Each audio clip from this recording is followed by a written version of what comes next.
إن الحمد لله نحمده ونستعينه ونستغفره ونعوذ بالله من شرور أنفسنا ومن سيئات أعمالنا من يهده الله فلا مضل له ومن يضلله فلا هادي له وأشهد أن لا إله إلا الله وحده لا شريك له وأشهد أن محمدًا عبده ورسوله صلى الله عليه وسلم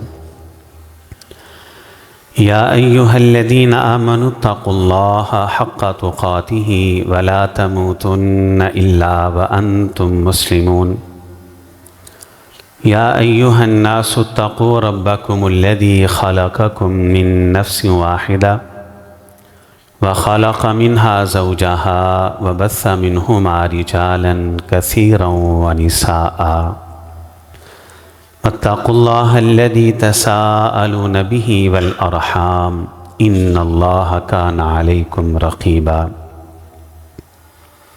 يا أيها الذين آمنوا اتقوا الله وقولوا قولا سديدا يصلح لكم أعمالكم ويغفر لكم ذنوبكم ومن يطع الله ورسوله فقد فاز فوزا عظيما أما بعد فإن خير الحديث كتاب الله وخير الهدي هدي محمد صلى الله عليه وسلم فإن شر الأمور محدثاتها وكل محدثة بدعة وكل بدعة ضلالة وكل ضلالة في النار أعوذ بالله السميع العليم من الشيطان الرجيم من همزه ونفخه ونفثه بسم الله الرحمن الرحيم إنما كان قول المؤمنين إذا دعوا إلى الله ورسوله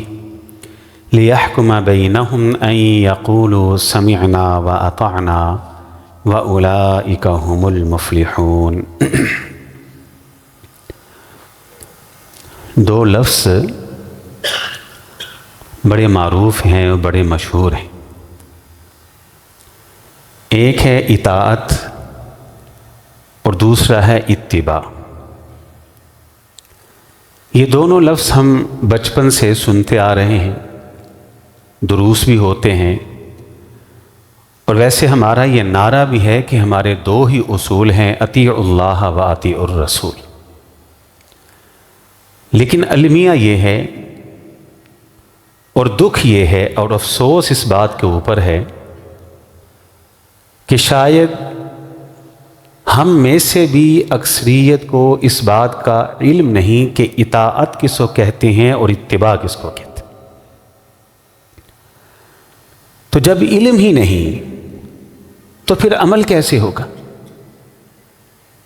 تو آج کے خطبہ جمعہ میں انشاءاللہ الرحمن اپنے انتہائی ناقص اور محدود علم کے مطابق کتاب و سنت اور قرآن و حدیث کی روشنی میں آپ کو بتاؤں گا کہ صحابہ کرام کے ہاں اطاعت کس کو کہتے تھے اور اتباع کس کو کہتے تھے۔ تو شروع کرتے ہیں۔ اطاعت کا پہلا معنی جو حضرات صحابہ اکرام سمجھتے تھے، جس کی وجہ سے اللہ نے ان کو عزت دی، عظمت دی، شرف دیا، مقام دیا، مرتبہ دیا، وہ تھا کہ اللہ اور اللہ کے رسول کی ہر بات کو دل کی خوشی سے تسلیم کرنا اور اس پہ عمل کرنا۔ آپ کو پتہ ہے لفظ اطاعت کا معنی کیا ہے؟ عام طور پر کہا جاتا ہے کہ پیروی کرنا، نہیں، یہ ادھورا معنی ہے۔ اطاعت کا لفظ طوعاً سے ہے، اور قرآن مجید میں جا بجا اللہ تعالیٰ نے لفظ طوعاً اس کا ذکر کیا ہے، طوعاً وکرہا۔ طوعاً کا مطلب یہ ہوتا ہے کہ دل کی خوشی سے، پورے اطمینان سے۔ اور اللہ کی اور اللہ کے رسول کی اطاعت کا مطلب کیا ہے؟ جب کوئی قرآن کی آیت انسان سنتا ہے یا حدیث اس تک پہنچتی ہے تو بندہ مومن کی شان یہ ہے، اس کا کردار یہ ہے کہ اس کا دل جھوم جاتا ہے، وہ خوش ہوتا ہے کہ مجھے اللہ کے قرآن کی کسی آیت کا علم پہنچا ہے، مجھے رسول اللہ صلی اللہ علیہ وسلم کی حدیث و سنت کا علم میرے تک پہنچا ہے۔ اس کے دل میں خوشی ہوتی اور اس خوشی کے آثار عملی طور پر اس کے انسان کے جسم پر نمایاں ہوتے ہیں۔ اطاعت کا پہلا معنی کیا ہے؟ دل کی خوشی سے اللہ اور اللہ کے رسول کی ہر بات کو ماننا۔ معذرت کے ساتھ، اگر کوئی انسان کسی حدیث پہ عمل تو کر رہا ہے، قرآن مجید کی کسی آیت پر عمل تو کر رہا ہے، کسی سنت کو اپنا تو رہا ہے، ذمہ داری سے بات کر رہا ہوں، اور یہ اسٹیج ذمہ دار اسٹیج ہے، اس کے دل کے اندر کراہت ہے، دل کے اندر وہ اس سنت پہ عمل کرنے پر خوش نہیں، نماز پڑھ رہا ہے لیکن پھنسا ہوا پڑھ رہا ہے، اگر یہ پھنسا نہ ہوتا تو نہ پڑھتا، کوئی نیکی کر رہا ہے تو مجبوراً کر رہا ہے، اس کے اندر خوشی نہیں، یہ اطاعت گزار نہیں ہے۔ اطاعت کا پہلا معنی یہ ہے، کوئی بھی نیکی کی جائے وہ اللہ کا حکم، رسول اللہ کا حکم علیہ الصلاۃ والسلام، تو کس طرح کی جائے؟ دل کی خوشی سے۔ صحابہ اکرام یہی معنی سمجھتے تھے۔ میرے پاس اس پر دلائل تو کافی ہیں، لیکن صحیح بخاری کی ایک حدیث آپ کے سامنے بیان کر کے میں بات کو آگے چلاؤں گا۔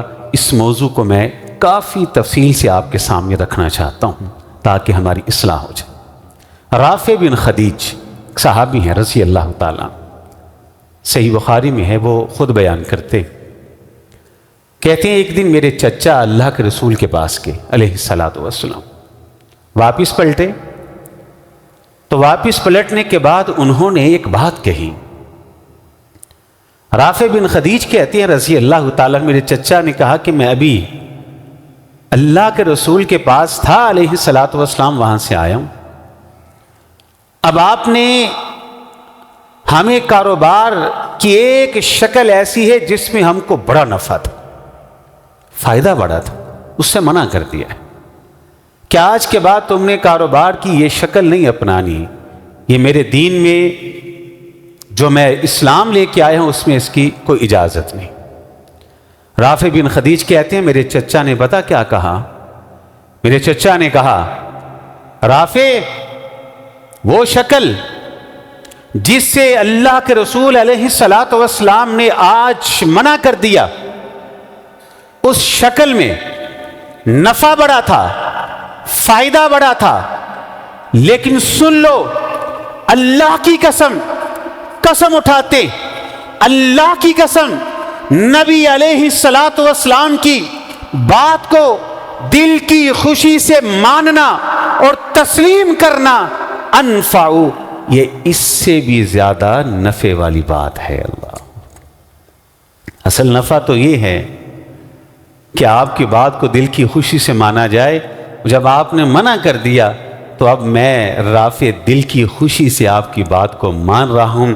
انفع کے لفظ ہیں، کیوں کہ آپ کی بات کو دل کی خوشی سے ماننا، اس سے بڑا نفع کا سودا ہی کوئی نہیں۔ کو بات سمجھ آئی ہے اطاعت کی؟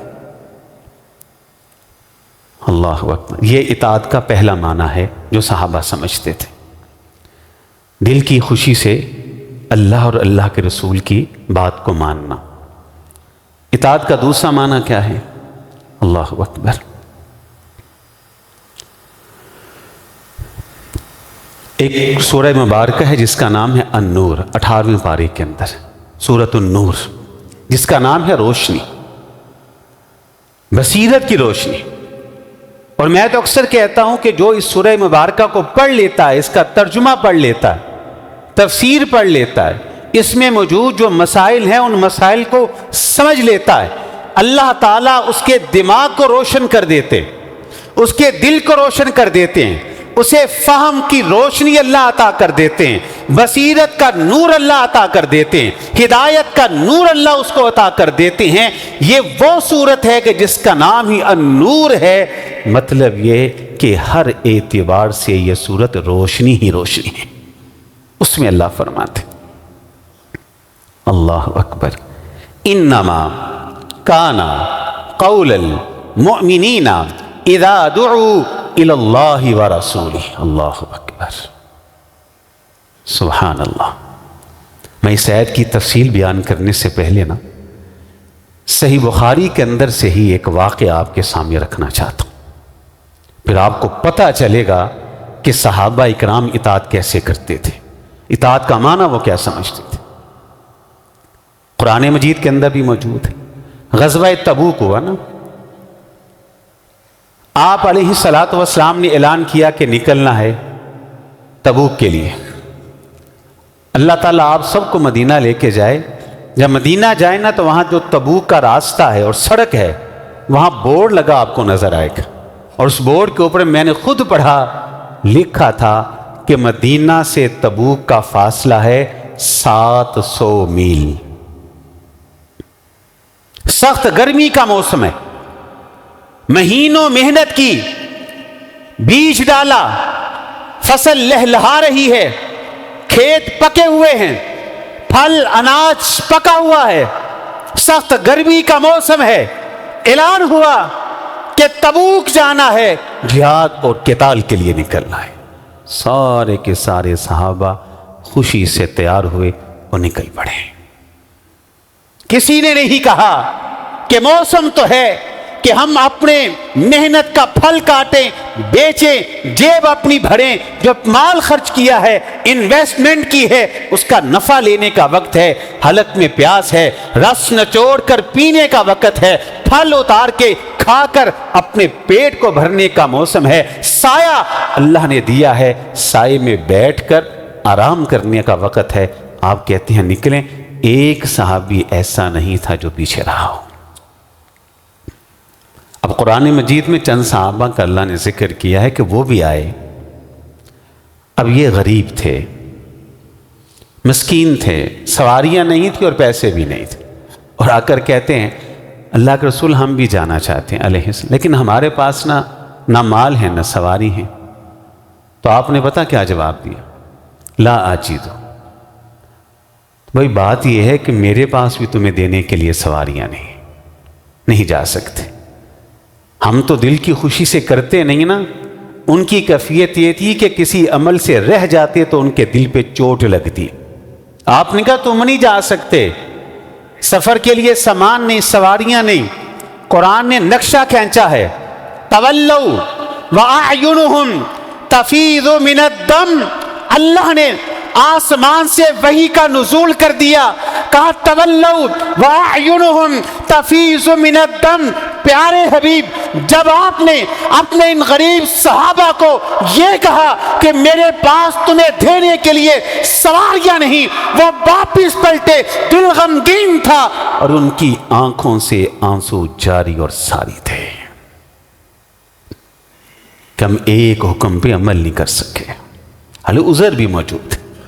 یہ ان کی کیفیت ہے۔ اللہ اکبر۔ ایسے ہی لوگ میں تو اکثر کہتا ہوں اندھے ہیں وہ لوگ، نابینا ہیں وہ لوگ۔ ماتم تو ان کی عقلوں پہ ہونا چاہیے، ان کی سوچ پہ ہونا چاہیے کہ جن کی آنکھوں کے اوپر پردے ڈلے ہوئے ہیں جہالت کے، گمراہی کے، جو صحابہ اکرام کے بارے میں خام خلق کشائیاں کرتے، کو تھوڑی بہت اگر ان میں کوئی کمی کوتاہی ہے، کو تھوڑا بہت آپس میں ان کا کوئی جھگڑا ہے، تو میں اس منبر پر کھڑے ہو کر ذمہ داری سے کہتا ہوں کہ اللہ کی قسم آپ ان کی سیرت کا مطالعہ کریں، ان کی جو قربانیاں ہیں اور ان کے جو کارنامے ہیں، ان کی سیرت کے اندر جو سنہری باب ہیں، اللہ کی قسم ان کے کارناموں کے مقابلوں کے اندر ان کی غلطیاں مچھر کے پر کے برابر بھی نہیں ہیں۔ کتنے کتنے عجمی علاقے انہوں نے عربی کر دیے، کتنی کڑی بطنی سلطنتوں کو جو صدیوں سے راج کر رہی تھی ان کو گرا کر اسلام کا جھنڈا انہوں نے بلند کر دیا. خام خواہ لاشعوری میں ان کے بارے میں باتیں کر دی جاتی. دیکھیں یہ ایک کا دو کا جو اختلاف ہوتا ہے وہ ہر طبقے میں ہوتا ہے, ہر جگہ ہو جاتا ہے. اب دو نبی ہیں, یہ ضمناً بات آئی تو کرنے لگا. دو نبی حضرت موسیٰ اور حضرت ہارون علیہم الصلاۃ والسلام کو عام نبی ہیں. تاریخ انسانی کے اندر جو خیر خواہی حضرت موسیٰ نے اپنے بھائی ہارون سے کی ہے نا, آج تک کوئی بھائی نہیں کر سکا. کیا خیر خواہی ہے؟ اللہ سے اپنے بھائی ہارون کے لیے نبوت مانگی اور اللہ نے حضرت موسیٰ کی دعا کی برکت سے جناب ہارون کو نبوت دے بھی دی. ساری عمر ایک ساتھ رہے, اکٹھے فرعون کے دربار میں بھی گئے, جا کے اس کو دعوت بھی دی. لیکن یہی حضرت موسیٰ علیہ الصلاۃ والسلام اپنے بھائی ہارون کو اپنا نائب مقرر کر کے چلے گئے. واپس آئے تو کیا دیکھا؟ قوم بچڑے کی پوجا کر رہی. غصے میں آئے کہ شاید بھائی سے کوئی سستی ہوئی ہے. قرآن ہے, قرآن, کوئی تاریخ نہیں, کوئی جھوٹا واقعہ نہیں, کوئی حاشیہ نہیں. آئے اور آ کر حضرت ہارون علیہ الصلاۃ والسلام کی داڑھی سے پکڑا, ناراض ہوئے, ڈانٹا کہ میری عدم موجودگی کے اندر قوم میں شرک پیدا ہو گیا. اب کوئی کم عقل, کوئی بے وقوف, کوئی جاہل قسم کا انسان, کوئی نبینا, کوئی اندھا حضرت موسیٰ علیہ الصلاۃ والسلام اور جناب ہارون کے اس واقعے کو دلیل بنا کر یہ کہتا پھرے کہ دونوں بھائی نبی ہو کے لڑتے ہی رہتے تھے, تو اس کی عقل پر ماتم نہیں کرنا چاہیے تو اور کیا کرنا چاہیے؟ وہ خیر خواہیاں, وہ قربانیاں جو دونوں بھائیوں کی محبت آپس میں تھی, وہ ساری بھول گئے. بالکل یہی معاملہ حضرات صحابہ کرام کا ہے. ایسی ایسی قربانیاں انہوں نے دی ہیں, ایسے ایسے کارنامے سر انجام دیے ہیں جو تاریخ اسلام کے ماتھے کا جھومر ہیں. اللہ کی قسم صحابہ کرام کی قربانیاں اور ان کے کارنامے, اللہ کی قسم ان کی غلطیاں اس کے مقابلے میں مچھر کے پر کے برابر بھی نہیں ہیں. اللہ, یہ دیکھ لیں, روتے ہوئے گئے. تولوا واعینہم تفیض من الدم. کہا ان کے دل پہ چوٹ لگی تھی کہ اللہ کے رسول کے حکم پہ عمل نہیں کر سکے. تو اطاعت کا پہلا معنی ہے دل کی خوشی سے ماننا. دوسرا معنی کیا ہے جو قرآن کے اندر ہے, جو صحابہ نے سمجھا تھا, وہ کیا ہے؟ انما کان قول المؤمنین اذا دعوا الی اللہ ورسولہ لیحکم بینہم ان یقولوا سمعنا سمعنا. پھر پڑھے میں سمعنا. اللہ اکبر. اطاعت کا دوسرا معنی اس طالب علم سے, اس فقیر سے سمجھ لیں. اطاعت کا دوسرا معنی یہ ہے کہ جیسے ہی قرآن کی آیت سنیں, نبی علیہ الصلاۃ والسلام کی حدیث سنیں, فوراً عمل شروع کرتے ہیں. بیٹھے ہیں نا, آپ کو حدیث کا علم ہوا, بندہ یہ مومن ہو تو اٹھنے سے پہلے پہلے اس پہ کیا کریں؟ کھڑے ہیں تو بیٹھنے سے پہلے کیا کریں؟ جس حالت میں بھی ہیں, اطاعت کا دوسرا معنی ہے کہ فوراً اس پہ عمل شروع کرتے ہیں. انما کان قول المؤمنین اذا دعوا الی اللہ ورسولہ. سورۃ النور ہے. اللہ فرماتے ہیں اہل ایمان کی سیرت تو یہ ہے, اہل ایمان کا کردار تو یہ ہے, اہل ایمان کا قول تو یہ ہے, اہل ایمان کی بات تو یہ ہے, اہل ایمان کا کلام تو یہ ہے, اہل ایمان کا وتیرہ تو یہ ہے. جب ان کو کہا جاتا ہے یہ اللہ کا حکم ہے, یہ رسول کا حکم ہے, فوراً کہتے ہیں سمعنا, ہم نے اللہ کی بات سن لی, نبی کی بات کو سن لی, وَأَطَعْنَا, اور فوراً ہم نے اطاعت شروع کر دی. صحابہ یہی معنی سمجھتے تھے, فوراً عمل کرتے تھے. بڑے دلائل ہیں اس کے میرے پاس. حضرت جابر رضی اللہ تعالیٰ عنہ وہ بیان کرتے, کہتے ہیں نبی علیہ الصلاۃ والسلام منبر پر کھڑے تھے, تشریف فرما تھے, خطبہ ارشاد فرما رہے تھے. کچھ صحابہ بیٹھے تھے, کچھ کھڑے تھے, کچھ آ رہے تھے. آپ نے ایک حکم جاری کیا, جو کھڑے تھے ان کو کہا اجلسو، سارے کے سارے بیٹھ جائیے. کہا سارے بیٹھ گئے. عبداللہ بن مسعود رضی اللہ تعالیٰ عنہ وہ آ رہے تھے، ابھی مسجد کے دروازے کے قریب ہی تھے، داخل نہیں ہوئے تھے. کانوں میں آواز پڑی، جہاں آواز پڑی وہیں پہ بیٹھ گئے. دوسری روایت میں ہے نبی علیہ الصلوۃ والسلام نے پوچھا عبداللہ آپ وہیں پہ کیوں بیٹھے، اندر کیوں نہیں آئے؟ تو عبداللہ کہتے ہیں کہ جب میرے کانوں میں آپ کی آواز پڑی کہ بیٹھ جائیے، اس کے بعد عبداللہ میں ہمت نہیں تھی کہ ایک قدم بھی آگے بڑھا سکے. فوراً عمل، چونکہ چنانچہ نہیں، دعا کر دیجئے، میرے حق میں دعا کر دیجئے. یہ بندہ مومن کی شان نہیں ہے، یہ اطاعت گزاری نہیں ہے، بلکہ یہ تو نافرمانی ہے کہ قرآن کی آیت بھی سنی ہے اور حدیث بھی سنی ہے، اور آپ آگے سے چونکہ چنانچہ کر رہے ہیں اور تاخیر اور لیٹ کر رہے ہیں. نہیں، فوراً عمل. بڑی معروف حدیث ہے صحیح بخاری کی، کئی بار آپ نے سن رکھی ہے، لیکن آج سنیں گے تو بات آپ کو سمجھ آئے گی. میری آپ کی اور ساری کائنات کے ایمان والوں کی امی جان سیدہ عائشہ رضی اللہ تعالی عنہا کے اوپر الزام تراشی ہوئی اور بہتان بازی کر دی گئی. منافقین نے پڑوپے گنڈا کیا، اور اس پڑوپے گنڈے کا شکار کچھ سادہ لو مسلمان بھی ہو گئے، اور ان میں سے صحابہ کرام بھی تھے.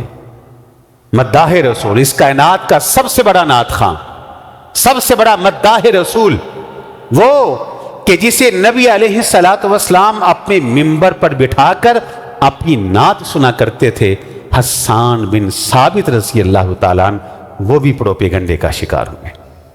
مصطح بھی ہوئے رضی اللہ تعالیٰ، جو کہ جناب ابو بکر رضی اللہ تعالیٰ عنہ کے قریبی رشتہ دار بھی تھے، وہ بھی پڑوپے گنڈے کا شکار ہو گئے.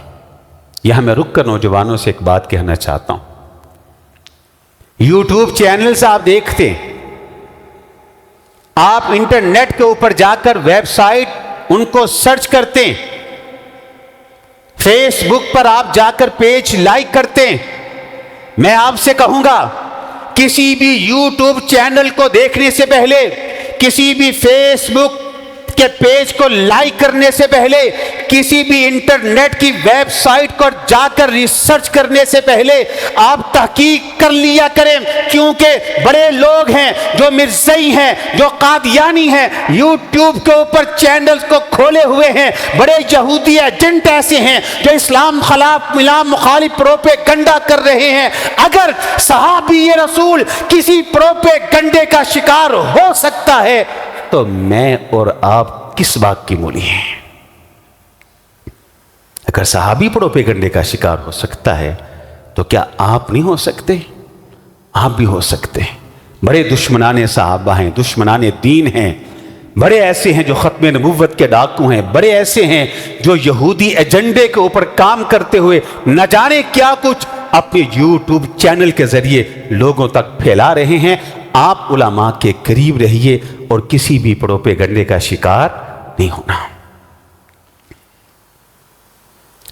حضرت ابو بکر رضی اللہ تعالیٰ عنہ کو پتہ تو چلا کہ پڑوپے گنڈا ہوا ہے، لیکن جب یہ اطلاع ملی نا کہ اس پڑوپے گنڈا کے اندر مصطح بھی شامل ہے، جو کہ قریبی رشتہ دار بھی تھا، اور حضرت ابو بکر اس کا خرچہ بھی اٹھائے ہوئے تھے، وہ ابو بکر رضی اللہ تعالیٰ عنہ غار سور کے اندر اللہ کی قسم جو زہریلے ناک کے ڈانگ کو اور اس کے ڈسنے کو سہ گئے، اف تک نہیں کی، جو سنگریزوں کے اوپر چل پڑے، جنہوں نے ہجرت کے سفر کیے، جو سنگلاخ چٹانوں کو عبور کر گیا، آنکھوں میں آنسو نہیں، لیکن آج جب بیٹی کی بات آئی تو ابو بکر کی آنکھوں کے اندر بھی آنسو آ گئے.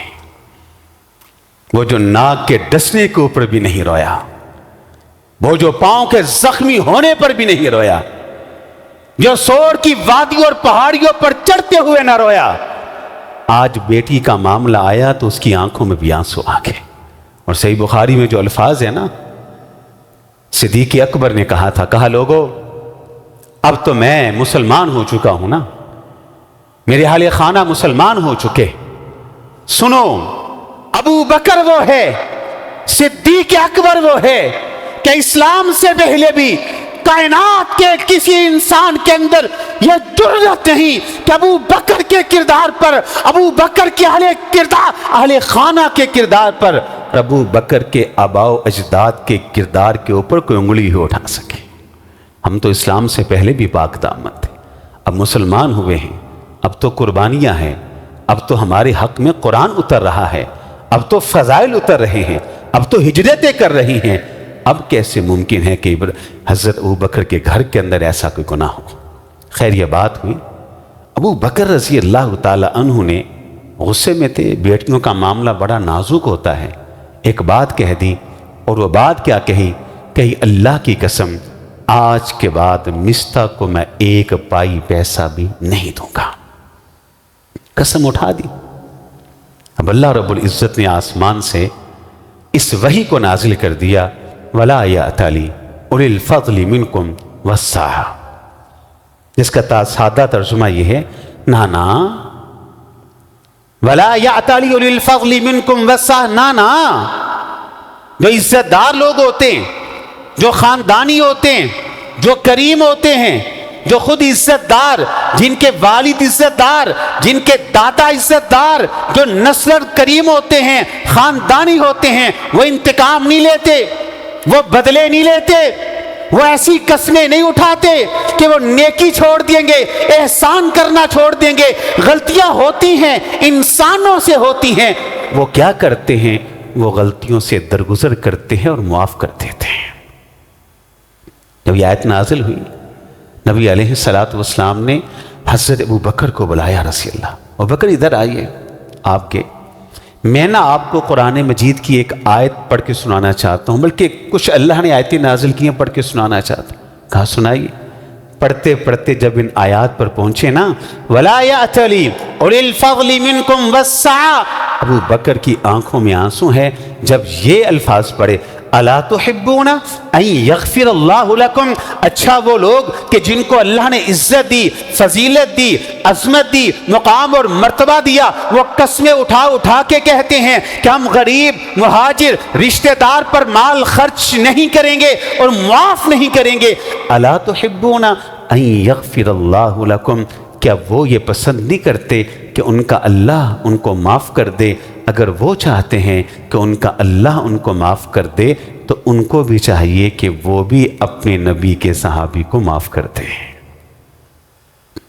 جناب ابو بکر نے جب قرآن سنا، آگے سے یہ نہیں کہا کہ دیکھے تو صحیح مستہ نے کیا کیا ہے، آپ اس کا قصور تو دیکھیں، آپ اس کا سلوک تو دیکھیں، کوئی چھوٹی بات ہے؟ منافقین کے ساتھ مل گیا، بیٹی کی کردار کشی کر دی، کوئی چھوٹی بات ہے؟ دیکھیے تو صحیح۔ نہیں، جیسے ہی قرآن مجید کی آیت کو سنا، وَلَا يَعْتَلِ أُولِي الْفَضْلِ مِنْكُمْ وَالسَّعَةِ، جیسے ہی قرآن مجید کی آیت کو سنا فوراً عمل۔ کہا اللہ کے رسول علیہ السلام، میں اپنی بات کو واپس لیتا ہوں اور آپ سے وعدہ کرتا ہوں قسم کا کفارہ دوں گا اور میں مستہ کے خرچے کو پہلے کی طرح بحال کرتا ہوں۔ یہ ہے اطاعت کا دوسرا معنی، فوراً عمل۔ حر بن قیس، آخری باتیں ہیں، حر بن قیس صحابی ہیں، صحیح بخاری میں ہے، وہ بیان کرتے ہیں، کہتے ہیں ایک لمبے عرصے تک نا میرے چچا میرے پیچھے ہی تھے، پیچھے ہی تھے۔ اس حدیث کے راوی عبداللہ بن عباس رضی اللہ تعالی عنہ، اور مسلسل مجھے کہہ رہے تھے، حر میں عمر سے ملنا چاہتا ہوں رضی اللہ تعالی، میں نے کوئی ضروری باتیں کرنی، ملاقات کا وقت رکھو، کو ٹائم مقرر کرو، مجھے کچھ ٹائم لے کر دو۔ حر کہتے ہیں میں چونکہ عمر بن خطاب کے قریب رہتا تھا رضی اللہ تعالی، میں نے ان سے درخواست کی کہ میرے چچا آپ سے ملاقات کی خواہش رکھتے، وقت دے دیا، ٹائم مقرر ہوا۔ عبداللہ بن عباس کہتے ہیں میں بھی وہاں موجود تھا رضی اللہ تعالی عنہما، اور میں نے وہ منظر دیکھا کہ حر بن قیس اپنے چچا کو لے کے آئے، عمر بن خطاب سے ملاقات ہوئی، جیسے ہی حر بن قیس کا چچا عمر بن خطاب کے سامنے ہوا، غصے میں آ گیا اور کیا کہتا ہے، عمر آپ نے تو کبھی انصاف ہی نہیں کیا، عمر یہ آپ کی کوئی حکومت ہے، یہ کوئی خلافت ہے؟ لگا باتیں کرنے، لگا کیچڑ اچھالنے۔ حر بن قیس کہتے ہیں عمر بن خطاب رضی اللہ تعالی عنہ غصے میں تھے، عبداللہ بن عباس رضی اللہ تعالی عنہما اپنی آنکھوں سے یہ منظر دیکھ رہے تھے، کہتے تو عمر بن خطاب کو غصہ آیا۔ حر بن قیس نے جب آپ کے چہرے کے تیور بدلتے ہوئے دیکھے، قرآن کی آیت پڑھ دی، خذ العفو وأمر بالعرف واعرض عن الجاہلین، جس کا ترجمہ یہ تھا معاف کر دیجئے، جاہلوں سے اعراض کیجئے، جس کو علم نہیں وہ ایسی حرکتیں کرتا ہے، آپ اس کو معاف کر دیجئے۔ عبداللہ بن عباس کہتے ہیں جیسے ہی حر بن قیس نے قرآن کی آیت پڑھی، میں نے دیکھا عمر کا غصہ فوراً رفو چکر ہو گیا۔ عبداللہ بن عباس اور عمر بن خطاب بڑے پکے دوست ہیں رضی اللہ تعالیٰ عنہما، ساری زندگی ساتھ رہے۔ جب تک عمر بن خطاب شہید نہیں نہ ہو گئے رضی اللہ تعالیٰ عنہ، اس وقت تک عبداللہ بن عباس عمر بن خطاب کے ساتھ ہی رہے رضی اللہ۔ اب وہ بیان کرتے ہیں، آگے سنیں۔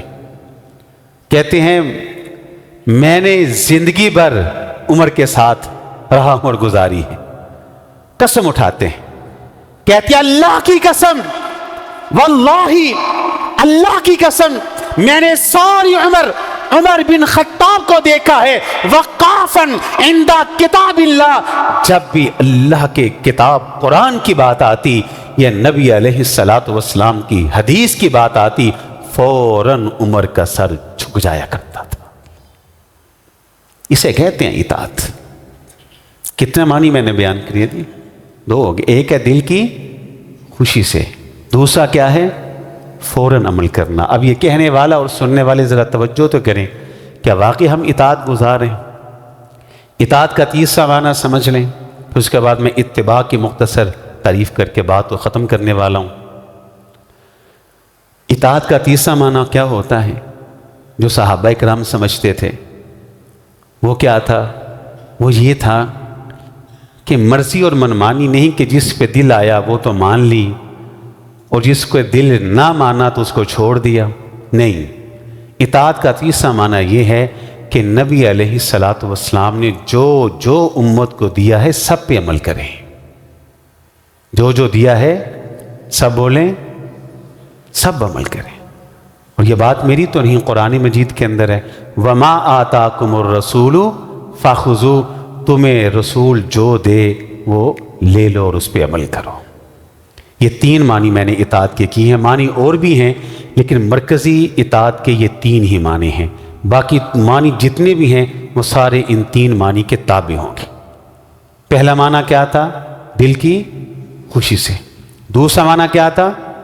فوراً عمل کرے۔ تیسرا معنی کیا ہے؟ جو کچھ دیا ہے سب پہ عمل کرے۔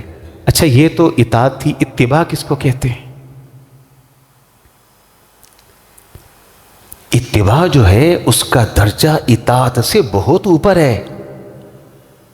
عام طور پر اتباع اور اطاعت ایک ہی زمرے کے اندر شمار کرتے ہیں نا، نہیں، اطاعت اور اتباع میں فرق ہے۔ قُلْ إِن كُنتُمْ تُحِبُّونَ اللَّهَ فَاتَّبِعُونِي، اتباع کا درجہ بہت اوپر ہے، اتباع کا درجہ اطاعت سے بہت اوپر ہے۔ بڑے دلائل ہیں میرے پاس، اس طالب علم کے پاس، کہ صحابہ اکرام اللہ کے رسول کی اطاعت سے آگے بڑھ کر آپ کی اتباع کیا کرتے تھے۔ اب اتباع کس کو کہتے ہیں وہ سمجھ لیں۔ ہمیشہ کی طرح آج بھی وقت کی سوئیاں وہ میرے جذبات کو کچل ہی رہی ہیں اور اس سے آگے قطعاً گفتگو کی بھی اجازت نہیں دیتی، لیکن میں اپنی بات کو مکمل کرنے کا حق رکھتا ہوں، یہ بات بڑی اہم ہے۔ اتباع کس کو کہتے ہیں سمجھ لیں ذرا، کاش اللہ تعالی ہمیں متبع سنت بنا دے۔ اتباع کا مطلب ہوتا ہے کہ نبی علیہ السلام کی پیروی کرنا، آپ کی نقل اتارنا، آپ کو کاپی کرنا۔ آپ نہیں سمجھیں، میں مثال دیکھ کے سمجھاتا ہوں۔ مثال کے طور پر کھانا آپ نے کھانا ہے، اطاعت یہ ہے کہ کھانا دائیں ہاتھ سے کھا لیں۔ اطاعت یہ ہے کہ بسم اللہ پڑھ کے کھائیں، اطاعت یہ ہے کہ آپ اپنے سامنے سے اپنے آگے سے کھائیں، یہ اطاعت ہے، اتباع نہیں ہے۔ اتباع کیا ہے؟ اتباع یہ ہے کہ آپ تحقیق کریں کھانا کھاتے وقت نبی علیہ الصلاۃ والسلام کس طرح بیٹھا کرتے تھے، آپ اس طرح بیٹھنے کی کوشش کریں۔ پھر آپ تحقیق کریں کہ کھانا کھاتے وقت نبی علیہ الصلاۃ والسلام روٹی کا لقمہ کیسے توڑتے تھے، اسی طرح توڑنے کی کوشش کریں۔ کتنی مقدار میں توڑتے تھے اتنی مقدار میں توڑنے کی کوشش کریں۔ ہاتھ کی کتنی انگلیوں سے توڑتے تھے اتنی انگلیوں سے توڑنے کی کوشش کریں۔ کس طرح لقمہ توڑنے کے بعد اپنے چہرہ اور منہ مبارک کی طرف اٹھاتے تھے، ہاتھ کو ویسے اٹھانے کی کوشش کریں۔ اس لقمے میں منہ میں ڈال کر آپ کیسے چبایا کرتے تھے، یوں چبانے کی کوشش کریں۔ اتباع کا درجہ اطاعت سے کہیں اوپر ہے، اور وہ کیا ہے کہ نبی علیہ الصلاۃ والسلام کو کاپی کرنا، آپ کی نقل اتارنا، اور آپ جیسی ادائیں اپنی اپنانے کی کوشش کرنا۔ آپ چلتے کیسے تھے، آپ کی کاپی کرنا، ویسے قدم اٹھانا، ویسے قدم رکھنا۔ جب آپ سوتے تھے تو آپ کا انداز اور سٹائل کیسا ہوتا تھا، وہ سٹائل اپنانے کی کوشش کرنا۔ جب آپ بیٹھتے تھے، بیٹھنے کا انداز کیا ہوتا تھا، جب آپ دیکھتے تھے، دیکھنے کا انداز کیا ہوتا تھا، جب آپ کلام کرتے تھے، کلام کرنے کا انداز کیا ہوتا تھا۔ آپ کی اداؤں کو، آپ کی عادات کو کاپی کرنا، جیسے جیسے آپ کرتے تھے ویسے ویسے کرنا، یہ ہے اتباع، جس کے بارے میں قرآن کہتا ہے قُلْ إِن كُنتُمْ تُحِبُّونَ اللَّهَ فَاتَّبِعُونِي۔ اللہ سے محبت ہے تو پھر میرے پیارے نبی محمد علیہ الصلاۃ والسلام کی اطاعت سے بڑھ کر اتباع شروع کر دو۔ یہ ہے اتباع، اور صحابہ اکرام اتباع کیا کرتے تھے۔ اطاعت سے اوپر والے درجے پہ تھے، وہ اتباع کے درجے میں تھے، وہ کاپی کرتے تھے۔ کھانے میں اللہ کے رسول کی نقل، کہ آپ بیٹھتے کہتے تھے، آپ کھاتے کیسے تھے۔ تو یہ تھے صحابہ اکرام کی اطاعت و اتباع کے حوالے سے مختصر سیرت جو میں نے آپ کے سامنے رکھی ہے۔ اللہ تعالی ہمیں بھی صحیح معنوں کے اندر اطاعت اور اتباع ان دونوں پہ عمل کرنے کی توفیق عطا فرما دے۔ وآخر دعوانا الحمدللہ رب العالمین۔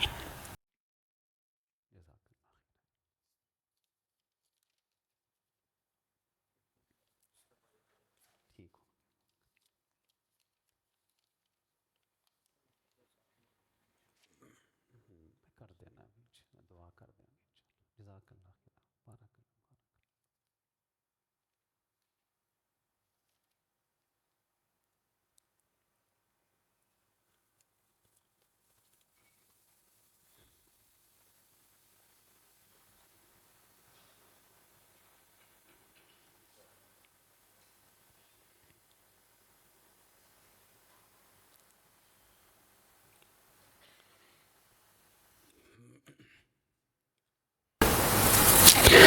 إن الحمد لله نحمده ونستعينه ونستغفره ونعوذ بالله من شرور أنفسنا ومن سيئات أعمالنا من يهده الله فلا مضل له ومن يضلله فلا هادي له وأشهد أن لا إله إلا الله وحده لا شريك له وأشهد أن محمدا عبده ورسوله صلى الله عليه وسلم يا أيها الذين آمنوا اتقوا الله حق تقاته ولا تموتن إلا وأنتم مسلمون يا أيها الناس اتقوا ربكم الذي خلقكم من نفس واحدة وخلق منها زوجها وبث منهما رجالا كثيرا ونساء واتقوا الله الذي تساءلون به والأرحام إن الله كان عليكم رقيبا يا أيها الذين آمنوا اتقوا الله وقولوا قولا سديدا يصلح لكم أعمالكم ويغفر لكم ذنوبكم ومن يطع الله ورسوله فقد فاز فوزا عظيما أما بعد فإن خير الحديث كتاب الله وخير الهدي هدي محمد صلى الله عليه وسلم فإن شر الأمور محدثاتها وكل محدثة بدعة وكل بدعة ضلالة وكل ضلالة في النار أعوذ بالله السميع العليم من الشيطان الرجيم من همزه ونفخه ونفثه بسم الله الرحمن الرحيم انما کان قول المؤمنین اذا دعوا الی اللہ ورسولہ لیحکم بینہم ان یقولوا سمعنا واطعنا واولئک هم المفلحون۔ آج کے خطبہ جمعہ کا خلاصہ تمام احباب مجھے ذرا سنائیں کہ آج کے خطبہ جمعہ میں آپ نے کیا سبق سیکھا ہے اور کیا آج ہم نے خطبہ جمعہ سے حاصل کیا۔ ہم نے دو بڑے معروف اور مشہور لفظ ہے اطاعت اور اتباع، اسے سمجھنے اور سمجھانے کی کوشش کی۔ اطاعت کا جو معنی ہے اس کے حوالے سے میں نے 3 چیزیں بیان کی ہیں۔ پہلی چیز کیا بیان کیجیے؟ اطاعت کا معنی ہے، سب بولیے گا، دل کی خوشی سے اللہ اور اللہ کے رسول کی ہر بات کو تسلیم کرنا اور اس پہ عمل کرنا۔ دوسرا معنی کیا ہے؟ فوراً عمل کرنا۔ جیسے ہی قرآن کی آیت کا علم ہو جائے، نبی علیہ الصلاۃ والسلام کا فرمان آپ کے پاس آ جائے، فوراً عمل کریں، تاخیر نہ کریں۔ تیسرا معنی کیا تھا اطاعت کا؟ کہ جو اللہ کے رسول نے ہم کو دیا ہے سب پہ عمل کریں۔ تو یہ 3 چیزیں اگر ہمارے اندر آ جائیں تو انشاءاللہ ہم اللہ تعالیٰ کے ہاں اطاعت گزار ہیں۔ اتباع کس کو کہتے ہیں؟ کہ اطاعت کا درجہ وہ نیچے ہے اور اتباع کا درجہ اطاعت سے کہیں اوپر ہے۔ اور وہ کیا ہے؟ کہ نبی علیہ الصلاۃ والسلام کو فالو کرنا، آپ کی نقل کرنا، آپ کی پیروی کرنا، آپ کے پاؤں کے اوپر پاؤں رکھنا، آپ کے قدم مبارک کے اوپر قدم رکھنا۔ جو کام آپ جس انداز سے کرتے تھے ہر اس کام کو اسی انداز سے کرنے کی کوشش کرنا، اسے کہتے ہیں اتباع۔ تو اللہ تعالیٰ سے یہ دعا ہے میری اپنے لیے بھی اور آپ کے لیے بھی کہ اللہ ہمیں صحیح معنوں میں نبی علیہ الصلاۃ والسلام کی اطاعت اور اتباع کرنے کی توفیق عطا فرما دے۔ یہ ایک اعلان ہے، 12 جولائی بروز اتوار عشاء کی نماز کے بعد